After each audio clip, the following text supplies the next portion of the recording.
National Weather Service in Wilmington has issued a severe thunderstorm warning for central Bladen County in southeastern north central Columbus County in southeastern North Carolina until 9 p.m. At 8:14 p.m., a severe thunderstorm was located near Evergreen, or 8 miles northwest of Whitefield, moving northeast at 50 miles per hour.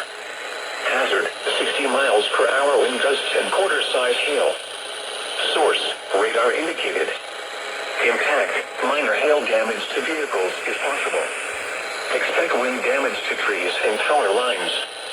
Locations impacted include Elizabethtown, Abbotsford, Lisbon, Lagoon, Elkton, Evergreen, Emerson, Southeastern Community College, Clarkton, White Lake, and Bladen County Hospital. For your protection, move to an interior room on the lowest floor of a building.